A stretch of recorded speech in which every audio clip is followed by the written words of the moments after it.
Salut les amis. Si vous suivez un peu l'actualité africaine, vous devez savoir que il y a un projet de révision de la constitution rwandaise pour permettre au président rwandais, en l'occurrence Paul Kagame, de briguer un nouveau mandat. La constitution interdit de faire 3 mandats successifs. Et là, il y a un projet de révision de la Constitution qui serait de l'initiative, qui viendrait de l'initiative du peuple. Pour se protéger de paraître comme Blaise Compaoré, qui ne voulait pas quitter le pouvoir, on essaie de nous vendre que le peuple rwandais, dans son appréciation de tous les bienfaits qu'a apporté M. Kagame au Rwanda, dans son amour incommensurable du leader, le peuple aurait décidé tout seul d'aller demander au Parlement, en majorité, du côté du FPLR, du côté du FPR, le parti de Paul Kagame, donc le Parlement et Sénat et Assemblée, et en majorité du FPR. Donc le peuple aurait décidé d'aller demander à travers des signatures, des pétitions spontanées, donc il serait réveillé comme ça, dans son amour pour le leader, ils auraient eu l'initiative d'aller signer des pétitions, des signatures, de faire des signatures pour aller demander au Parlement, qui est en majorité du parti du fameux président, de changer la Constitution pour qu'il puisse se représenter. Alors, un bref historique, après le génocide de 1994, Paul Kagame est au pouvoir. D'abord vice-président chargé de la défense jusqu'en 2000, il devient président, il est élu président par l'Assemblée, ensuite au suffrage universel jusqu'en 2010, 2003 jusqu'en 2010, au suffrage universel, et ensuite il a été réélu en 2010 et le mandat va finir en 2017. Donc ça fait déjà je ne sais pas combien d'années qu'il est au pouvoir, depuis 1994. Il est arrivé au pouvoir après avoir conduit une rébellion Tutsi. J'ai expliqué tout ça dans une vidéo que j'ai fait, que vous pouvez trouver dans cette même page YouTube, dans laquelle j'expliquais dans cette vidéo, j'expliquais les viols qui sont perpétrés au Nord Kivu, c'est-à-dire au nord-est du Kivu, au Congo, qui sont perpétrés contre les femmes d'une manière barbare, et on retrouve la responsabilité de certains groupes qui sont soutenus par le Rwanda, comme le M23. Mais je reviendrai après, vous pouvez trouver ça. Ça s'appelle Congo, viol de femmes. C'est dans la page. Donc après une rébellion en 1994 de Tutsi, appuyé par des pays comme l'Ouganda, de Museveni, il arrive au pouvoir. Le pays est dans le chaos, il y a eu un génocide, et c'est vrai qu'il a joué un rôle de reconstruction du pays. Il a fait du travail. Aujourd'hui, on dit que le Rwanda est un des pays qui connaît un développement remarquable dans le continent, avec une croissance à 2 chiffres, j'ai lu à 8%. Il a stabilisé le pays, il a ramené la paix. il y a des réussites économiques. Hein. J'ai vu par exemple qu'il y a des structures, des lieux où les jeunes peuvent aller bénéficier de bureaux, d'internet, hein, de locaux. Et puis il y a un fonds qui leur permet d'emprunter auprès des banques. Ces emprunts sont garantis par un fonds de l'État, ce qui permet une dynamique économique de création d'entreprises et d'emplois. Mais quand même, il y a quand même 40% de pauvreté. L'économie est en majeure partie basée sur une agriculture autoconsommatrice. D'accord? Donc cette croissance qu'on nous vend, c'est comme dirait Aminata Traoré, l'altermondialiste malienne, c'est souvent des croissances qui ne bénéficient qu'à une petite partie, qui servent aux banques mondiales et au FMI, donc je ne sais pas si c'est le cas au Rwanda, qui servent à ces structures de dire aux gouvernants continuez dans cette démarche qu'on vous a dicté de faire, c'est-à-dire restructuration, ce qui fait que l'éducation est touchée, la santé, le service minimum, le service minimum social est touché, parce qu'il y a moins, on va dégraisser le mammouth en fonctionnaire, donc l'éducation est touchée, la santé et tout ça. Donc je ne sais pas si c'est le cas au Rwanda, mais j'ai dit tout simplement qu'il faut se méfier de ces chiffres de croissance de haut pourcent. La preuve, au Rwanda, il y a 40% de pauvres qui sont en état de pauvreté.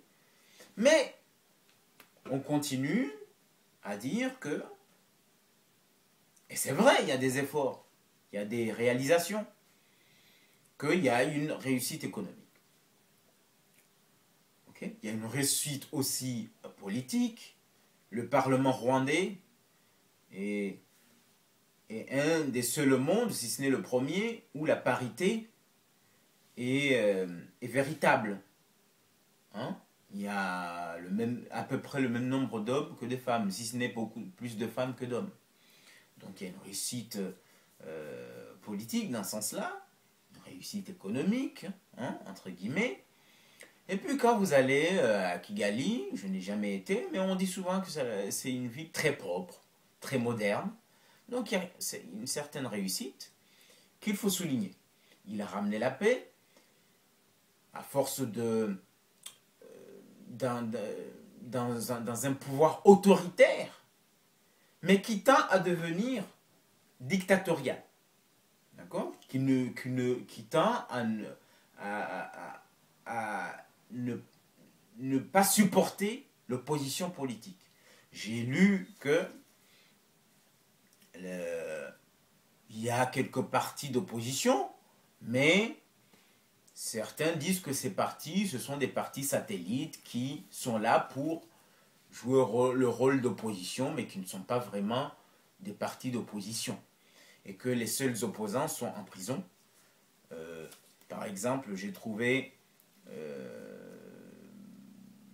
la seule opposante véritable de M. Kagame, qui est Victoire Ingabire, d'un parti qui s'appelle le FDU, qui est encore aujourd'hui en prison, condamné à combien d'années de prison 8 ans de prison, ou 15 ans de prison, quelque chose comme ça.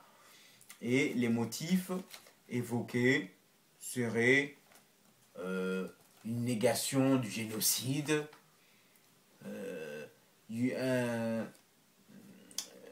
création de groupes armés rebelles à l'extérieur. Hein, c'est d'ailleurs ce qui motive, ce que je dis dans l'autre vidéo du Congo, ce qui motive la présence du Rwanda dans les frontières congolaises, en tout cas avec ces groupes qu'il soutient, en disant qu'ils viennent au Congo pour se débarrasser de ces rebelles qui menacent sa sécurité, alors que quand on regarde bien, c'est des groupes qui servent au pillage du Congo par le Rwanda et qui expliquent peut-être cette réussite économique du Rwanda, hein, qui aurait sa source, entre autres choses, le pillage des ressources minières et des matières premières à travers ces groupes-là, les matières premières du Congo. Hein. Donc la réussite économique, c'est c'est entre guillemets. Hein. Voilà. Et puis, j'ai vu une journaliste qui a été emprisonnée pendant 4 ans, une journaliste qui s'appelle Agnès Nkoussi, d'accord? Une journaliste qui a été condamnée, qui a passé 4 années de prison pour avoir critiqué Kagame. Et là aussi, on l'accuse de diffamation et de négation du génocide. C'est un peu, ça me rappelle un peu, à chaque fois que vous critiquez un peu l'État sioniste, on vous dit que vous êtes négationniste, vous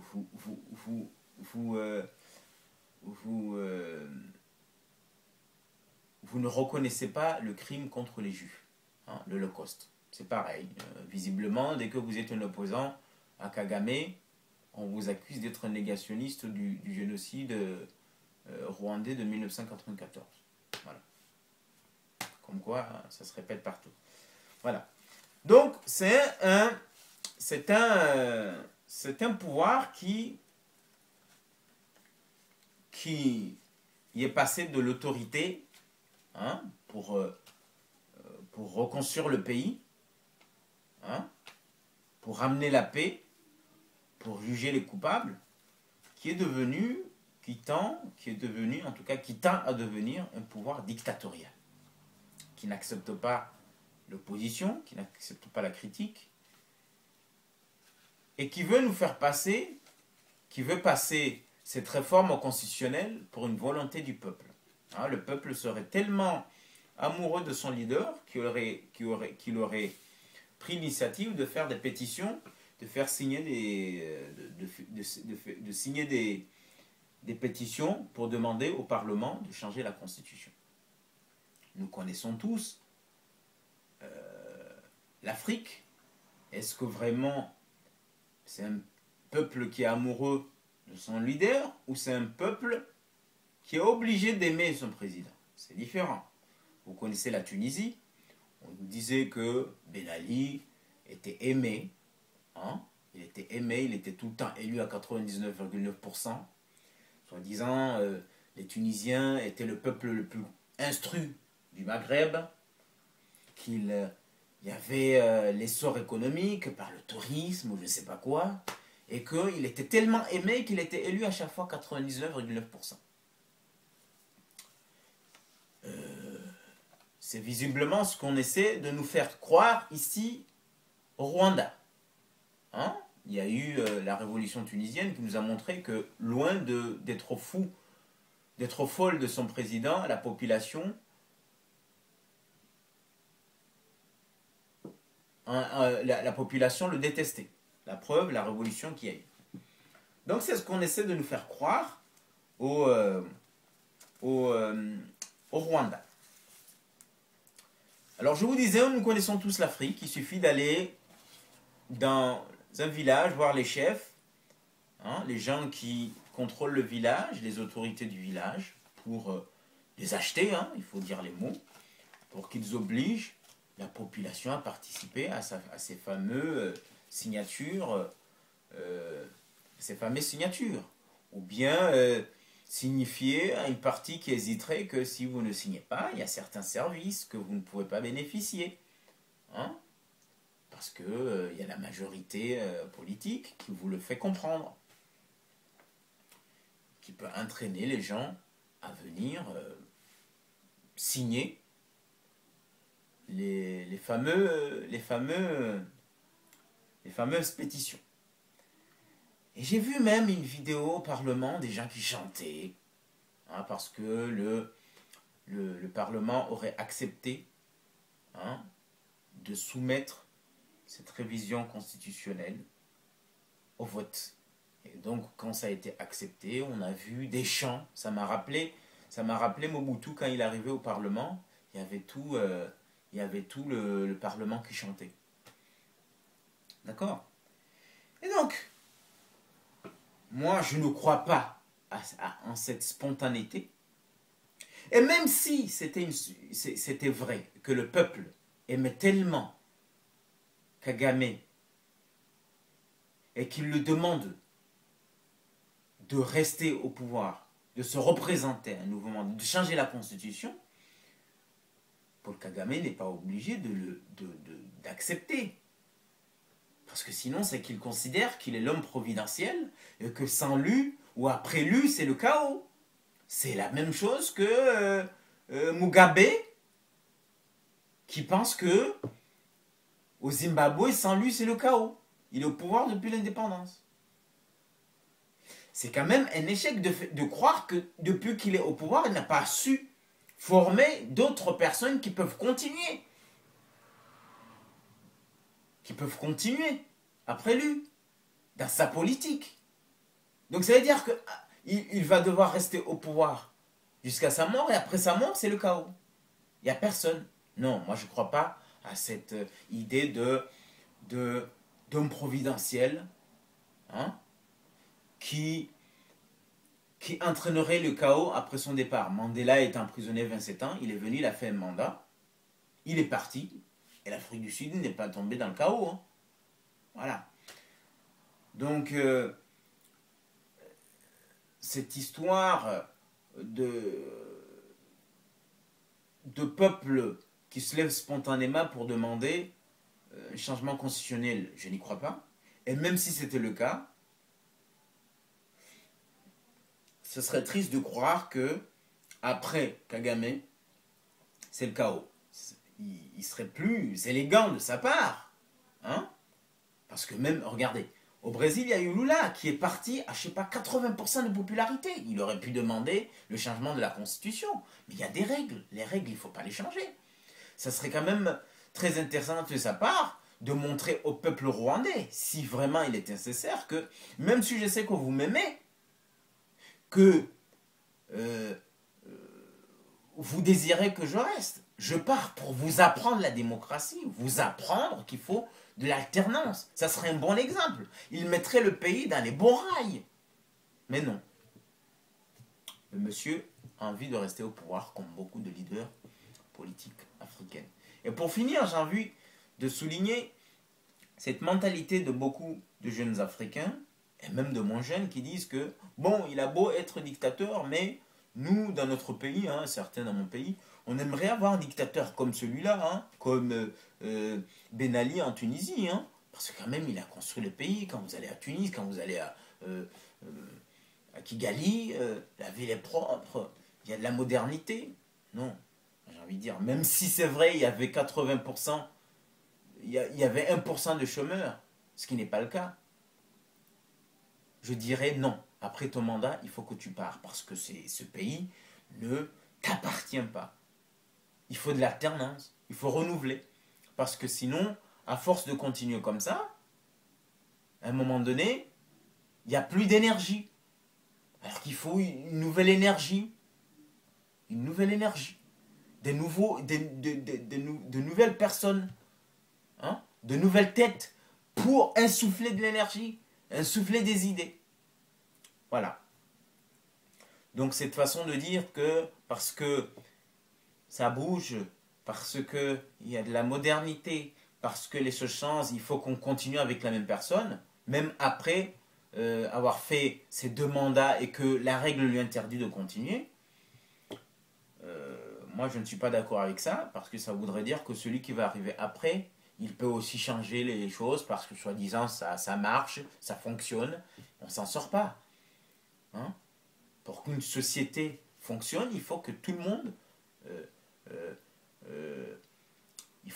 monde respecte les règles. Il faut que tout le monde respecte les règles. Peu importe les réussites qu'on peut avoir, peu importe le bilan, peu importe la popularité, que je ne crois pas d'ailleurs, comme je vous ai dit au début, je pense que c'est une popularité forcée. Mais peu importe cette popularité, même si elle est vraie, il faut savoir partir. Voilà ce que je voulais dire concernant cette révision constitutionnelle au Rwanda. Je vous remercie, je vous souhaite une bonne soirée. Salut.